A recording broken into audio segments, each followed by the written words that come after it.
Righto, we are here in Werribee. Firstly, catching up with David Nash. Hello. How you going? Might get you just pick that microphone up just a little bit for me, but that's okay. We are here at Werribee for the Victorian Reining Horse Association. Is this Derby their show? Yep. Derby show? So is this their biggest show that they In have? Victoria, this would be the biggest reining show in Victoria. Yep. People come from everywhere, and despite with the floods and things like that in Queensland, there's people from Queensland and everything here at the minute. Yep. So generally, Queenslanders, South Australians, Victorian, New South Wales, even the WA and Tassie guys come over every now and then. The growth of performance horse sports and the likes. I mean, camp drafting. I was recently in Tamworth and just saw how that has exploded to massive. The reining horse, how is it tracking? Is it in a similar sort of vein? Yeah, and I've just returned from the States a couple of weeks ago, and we're all joking about that Yellowstone effect. And what Taylor Sheridan's done over there is virtually double what a reining horse costs, because everyone wants to be a little bit of a cowboy. So they've looked at reining, they've seen it on TV, and they went, yeah, that looks fun. And you look at some of the competitors today, and it's fun. And it is, and it's something. And I'm here, and I'm trying to understand the rules, and I will get onto that in a second with you. Very remiss. I'm here because of Barastoc, but KER and the joint partnership. You guys are the major sponsors of this event, and that's something that you guys, I think, are really keen to continually do. I think you've got quite a few events here at Werribee, but also Victoria and then also Australia-wide, getting involved in a lot of these sort of sponsorships. It's fostering and supporting the Australian and the global equine industry is what we're all about, and events like this are becoming more and more popular, and there's more and more demands on the horses, so we like to educate the owners and the competitors of how best to look after their horse. And we'll definitely get onto that at the end of it. Reining, to me, I've been given a little bit of a quick guide through on how it works, but people have to, I'm going to say test, but test is the wrong word, but they actually have patterns, thank you very much. He's got to help me out here. That every person does the same pattern initially, and they get judged on that accordingly. They have about 5 minutes each ride. Yep, so they have what we call manoeuvres, so the horses will have to display cantering circles, fast and slow, so they'll show speed control. They'll spin each way. In these patterns, 4 spins to the left, 4 spins to the right. They'll have to do flying lead changes, so change directions, and then the fun bits of the spinning, but also the stops. So they'll look for a sliding stop, and depending on the pattern, they're generally between 3 or 4 stops per pattern there. The one that's going on at the minute, I know there's definitely 2. There might be 3. I know the last one is actually is definitely a stop. So I've been watching it, and there's quite a few little intricacies about it. The one thing you said earlier, and it's one thing I love, and I try to get across with the horse industry, fun. Because that's actually what it looks like. You say about the Yellowstone effect, that it is that sort of fun that people can get dressed up. I've got a big hat, but I forgot it. But they can get dressed up and go out there, but just have some fun with some like-minded people who just want to enjoy a weekend away and compete at the higher level. And at the reining, there's the whole gamut of levels that you can go. You can go from the level 4 professional open all the way down to rookies and beginners. So anyone of any level can actually come in and enjoy and ride with the professionals, so you're amongst it, you're in there. It's your chosen discipline, I believe. Is that the best way to put it? Yep, I used to rein a long time ago, but I do the camp drafting and stock horses as well. Yep, but back in the day this was your first love? Back in the day this was what I did. What is it about it that sort of attracted you to it as a young man? Probably, working with your horse to control your horse to be able to do the spins, the speed control, the sliding stops, and when you actually are out there, you're not competing for a ribbon, you're competing with your horse and trying to do the best you can. So it's a real challenge to actually get your horse to do this exceptionally well. So that achievement's great. And one of the things I notice, like everyone knows I'm a harness person or a racing person and the likes, the discipline, the understanding, we have collection, we always have horses up, like sometimes the jockeys, you see them, they've got them out of control. Here, minimal rein touching, mainly one-handed, but big loopy reins off the legs. Still wanting them to be collected and in control. It's not easy. No, so it must be so rewarding when you walk out. I think like what you said, you don't necessarily have to win it. You just have to have done what you achieve what you want, yeah. And that's possibly where it wins out a little bit over racing, because I mean, racing, no matter how you judge it, it's first prize. Yep, first past the post. Yep, and then generally once you get first past the post, next week you got to win the next race. So that's the next struggle with it. This sport is growing. Yep, globally. globally because of you said there about Yellowstone effect, but the fact that more people are becoming aware of it. Yeah, more people are becoming aware. In Europe, this is huge as well, the reining, the Western scene. So horses are being purchased from the US, Europe, Australia, and they're going transcontinental. So, and in Australia, we have some exceptional riders and trainers. World class? World class. Yep. Yeah, so I think that's good, and the opportunities for young kids. Again, one of the things I'm keen on is getting kids into horses, because I think any kid that's around a horse, their life's so much better. But there are opportunities to travel and compete reining wise. Is there? Yep, travel and reining. They have a great youth program, the VRHA, and it's always encouraged. They have youth clinics as well, so the trainers will give back to the youth to encourage them along the journey, and that's where I started. I started in the youth ranks, and went from there. And were your parents in it?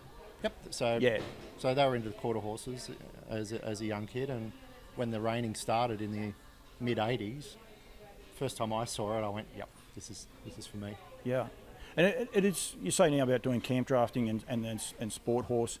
It is growing astronomically. It's all around the same, but there's basically similar disciplines, just no beast involved. Would that be the best way of putting it? That's correct. So the reining probably started from cowboys out in the ranch and the stations showing off, and then whose horse could stop the best, whose horses could spin the best, and it's developed into this reining event, just like the camp drafters out on our stations of who can work the beast the best. Yeah, and it goes from there. And they all complement each other. And I was recently in Tamworth, and there was a lot of reining people there buying camp draft horses because they could see a lot of merit in them becoming a reining horse. And lots of the crossover is really, really big as well. And the riders are multidiscipline. You'll see the cutting trainers, cow horse trainers, reining trainers, stock horse trainers. They're all showing in multidisciplines because that horse, they're creating that very versatile animal that can do a little bit of everything. One of the things I find about it, and I find it so attractive, is young men. I try to get as many kids as I can, but young guys will start pony club. Yep. And they'll probably get to about 13, 14, and they don't want to wear joddies or white pants. Yep. and be seen riding around. The flip side of it is it's a great discipline for them to get involved with because of the fact that there's girls there. I mean, they're always riding around girls, and it's very good from that point of view. But I do think that one of it is, and this is not a pick on pony club, but it's just the way here.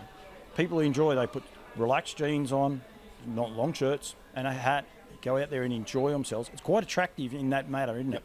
Yeah, and it's that family environment that mum, dad, the kids, the uncles and aunties will all come here. They might have a horse and have a bit of fun.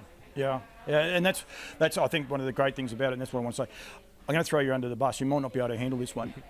How can people, is there one spot, so say someone's watching this, never done anything reining, doesn't know anyone, is there somewhere where people could actually go to just start, I suppose? I mean, I don't want the final answer for them, but is there... So the VRHA, Victorian Reining Horse, has a website. Yep. And on one of the tabs they actually have a list of all the professional trainers. So they can go there, get in touch with someone that's local to them, and they're all more than accommodating and very professional, and they can give you an introduction all the way up to here's a finished horse, ready to go and show.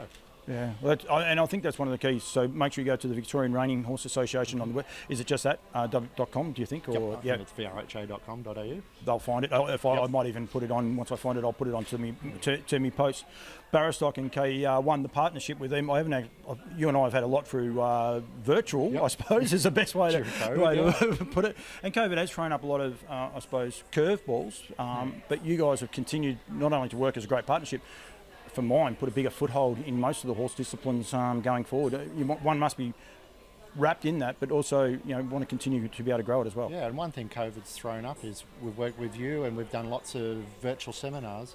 When people haven't been able to go and show, we've found that people have continued to learn and work their horses at home, but they've been searching for knowledge. And some of the webinars and we've done, I think one of them we had people from 37 countries attend the virtual webinar. So people globally are looking for information, and that's with Barastoc and KER running these webinars. And also these live shows, but people being able to access them. There's a guy doing videos, so I'm sure there'll be some videos put up at some stage where people can actually be able to see them. But it's a whole different world, I suppose. Now, I mean, you've only just come back from overseas. You've been one of the lucky ones to get over just recently. But how did you find that whole, I suppose, nearly 2 years of where we couldn't travel and you're gaining your knowledge base? Yeah, I think it totally changed the way we had to think. It's okay. Well, we really bunkered down and did a lot of internal training as well. So it was really good for our staff to look at all the research that we're doing, understand why we were doing it, and the practical implications for the reiners or the dressage riders or the eventers, and how that can better their horses. Yep, and I think that's one of the things. They had so much idle time, a lot of people, that you guys putting these out, and there was plenty of people putting them out, but you guys were putting them out, making them interactive, so encouraging people to get interactive, which, I mean, people still get very quiet about, if you like, and shy about. They don't necessarily want to ask a dumb question, but being able to get it out there and get that knowledge base out there was key as well. And that's one good point, that when we go to a live webinar, people are a bit quiet and they won't ask the question. But on a Zoom webinar, they'll type a question, because they're pretty, they're anonymous there. Yep. And got the answers. And you watch the interaction with people emailing back, and they're going, oh, yeah, I wanted to ask that question. Yeah. So one person being brave enough just to type it answered 30 people's questions that they're dying to ask. And there is no such thing as a stupid question, and it gets to what I'll get with you in a sec. But there is no such thing as a stupid question, because it's only a stupid question if you think it is. But you want to know the answer. If you want to know the answer, it's not a stupid question. So it might be simple. It might be what you think might be a simple answer, and you're embarrassed to ask it. But there might be a lot of other people in that same boat. No, and it'll help 30, 40 other people that were too shy to ask it. And that makes a big difference. As there's a round of applause, and one thing I do like from a standardbred point of view, no clapping at all. You go to the camp drafts, they clap. I love that here. I think that part's really, really good. And anyone that's watching from the reining people, camp drafters, anyone, keep the clapping, because I think it's great. I think it's actually really good for the sport. You wait till Saturday night when the Open Derby's on. This place will be electric. They'll be hooting, hollering, screaming. You won't be able to hear the announcer. Right, so people are watching. When is that on? Do you know? Saturday night. Saturday night from 6 o'clock, maybe. Yeah, I think so. Yeah. Right, we'll go 6 o'clock if it won't be far off. And we're encouraging people to come and watch. Oh yeah, it's a fantastic night out. We haven't been able to go out anywhere, so even if you're not a reining person, if you're a dressage or a show jumper, come down. And look at good horsemanship. Right, business side of things with KER, you've recently been back to America. Yep. Research, you're the head of the research here in Australia. Yep. In Australia, it is, isn't it? Yep. What's my title? Director of Nutrition Technology, so close enough. Ashley and them said to me, make sure you say it, because I'll get it wrong, and I did. But always doing new studies, and I think that's key. That's one of the things that Ridley and KER working together, and their partnership working together, is key, that you don't rest on your laurels. I think you continually try to grow. And that's one thing KER has always done, is that we won't release a product or endorse a product until we've done the research ourselves. So, we'll look at peer review, university research, but then we'll go and bring it into our research farms. So in the US, we've got 3 research farms. We've got 2 performance ones in Florida, and then we've got the breeding and digestibility farm in Kentucky. Yep. So a lot of our money goes into doing research. And I think if anyone wants to know how fair income they are, go to those websites. It's just KER.com. That's all it is, isn't it? Yeah. And have a look. All the horses, it's not a research farm. It is a research farm, but it's not these horses locked in boxes or anything else like that. No. Every horse is named. They know all the horses' attributes, their traits, and everything else like that. Everything's on display. Plus, they're doing serious business. Yep, and they've got a home for life. Our research horses don't leave the farm. Yeah, we need to buy a bigger farm, but the guys have got home for life. So we really look after our guys over there. And I would imagine that that's part of the plus side of it. Like, a lot of people get horses that are 12, 15 years of age, quickly become 20 without you even knowing it, and all the rest. In previous life, I was a horse dentist. I remember I've been a horse dentist for 25 years. 25 years ago, a 20-year-old horse was an old horse. Now, a 30-year-old horse is just an old horse, isn't it? Like, they can still continually do things because of the way research is going. It's not uncommon to see a 20-year-old horse at the Olympics performing at the elite levels, whereas they used to be old. And that's how the evolution. And I would imagine that's the complementary of Ridley and Barastoc. I mean, since I've been on board, Supreme's come around. Yep.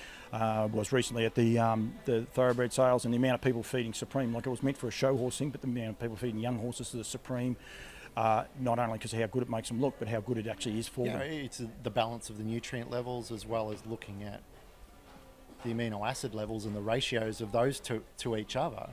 You're building top line for these performance animals here. Well, not only are we promoting muscle development, but muscle repair. And, Yep. you know, we just watched a horse do a 20-foot sliding stop then.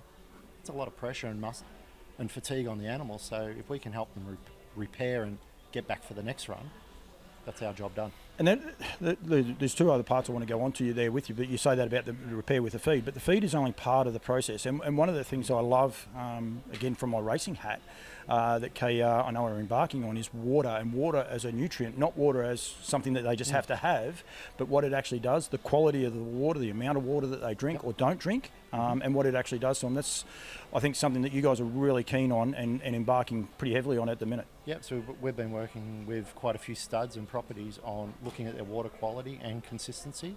And then if we do find an issue with it, working with companies such as David Nash to actually provide a solution.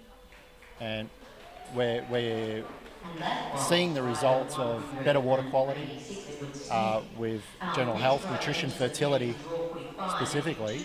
Fertility as well. Oh yeah, so if you have a high bacterial load in the water, that can definitely affect general health, but also conception, fertility. Yeah.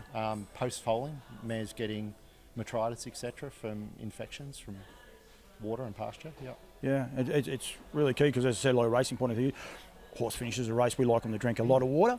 Definitely. And that's what people they say, I didn't drink too much. Oh, I just didn't drink, don't worry about it. But there's a lot more goes now with it, because if they don't drink, they generally don't eat. Yep. And then it's a flow-on effect and it can be crippling, can't it? So for us, we have to look at everything that goes into the animal, but also its environment, its training, to actually provide advice to people of how to maintain their horse in different scenarios. Yep. Yeah, and that's key. The other thing that you said about the sliding, and I know one thing that you guys are very big on is joint supplements, and we've got a couple of them out here in front of us and the rest. But that kicks back to this 20-year-old horse that's going to continue to go towards 30, especially if you're a young person, you can't afford a 10-year-old, you might be able to afford a good 20-year-old that's done this job. These products to keep joint supplement and keep their joints, keep them fit and active are key. They're not just things that you just, oh yeah, we've made these and throw them into the water. Again, more research done back at the KER farm, and they are proven to work, and they are continuing to evolve, I would imagine, as you're going. And it's not just when you look at a label, because there's millions of products that are out there, and you know, obviously many of them are very good, but it's the form. For something like hyaluronic acid, well, it's the actual size of the molecule. If it's too small or too large, that molecule, it actually doesn't get into the joint capsule itself and do that benefit of making that synovial feel a bit like a lube job for the joints. So if it's not the right ingredient, it actually won't be effective. So you have to make sure it's the right product for the right species of animal. Yep. What might work for us mightn't work for a horse. Yep, and that's why you do have different ones. It's not, you don't just walk in and buy Nano-E. You walk in and you'll buy, well, you shouldn't even just walk in and buy it. You should nearly have consulted with a rep, and you've got plenty of consultants either over online, or you can ring the guys up and ask them and tell them the whole story, what's going on. You know, if your horse has been to a vet and got joint issues and all the rest, and you've got them on, say, a Pentasan or something like that, some of your products can complement them. But if they are on Pentasan, there might be a product that they shouldn't use because they'll counteract each other as well. So they need to tell you guys the full story, don't they? Yeah, and one thing during COVID is we started doing virtual consults. So people are actually zooming in with us, and we actually get to see the horse. So people are saying, oh, it's not underweight, and we see it and we go, oh, yeah. You could lose 100 kilos off that horse. And we've put the horses on a diet restriction as well and rebalance the diet. The horses have lost 100 kilos and their joint issues are subsiding a lot because they're carting around another 100 kilos that we shouldn't be carting. So it's the whole gamut of looking after their horse. And that's pretty important because, one, to keep 100 kilos on a horse, you're feeding them a lot extra. Plus, you're going and buying a joint supplement that you may not necessarily need. If you get the weight off the horse, it might not actually need that. So it's one of those things that they definitely should be able to do that, shouldn't they? Well, they should do it. Definitely, and that's the thing, especially with performance horses and the breed of horses that reiners are. They're that more Western quarter horse paint Appaloosa. They're genetically predisposed to be very good doers. So if we're feeding them too much, they can get overweight very quickly. And with the young horses, the 4-year-olds, 3-year-olds, 4-year-olds, they're still developing. So that pressure on their joints that's not fully developed is really important to maintain. So extra weight on them, they don't need that. Yeah, and I think that's another real key part, that there's this whole process. And if they get involved with you guys, Ridley, or you guys, from the get-go, people then have so if they ring Beck can say, oh yeah, we talked about this horse 2 years ago, we had it on this, evolve it, change it, and things like that. So it's a continual growth process as well, isn't it? Definitely. Yeah. David, I could talk to you forever. I'm actually enjoying watching these horses out the back. I'm glad they don't get disqualified for losing a hat, because another one's just lost a hat as well. It's a very, very different discipline though. But one, thank you very much for your time. Well done for what you guys are doing as well. And I encourage anyone to get down here to Werribee and just watch these different disciplines. It's one of the great things I like about my platform. When I started when I started, I was thinking, I'm just going to promote a few standardbreds, but seeing all these other disciplines, it's what horses are about, and it's what KER, Barastoc are about too. It's keeping people, if they want to do shows, they want to just do pony club, they want to go just trail riding, the whole gamut works in together. Enjoy your horse. Yeah, and that's always key. David, thank you very much. I really appreciate your time. Thank you. Cheers.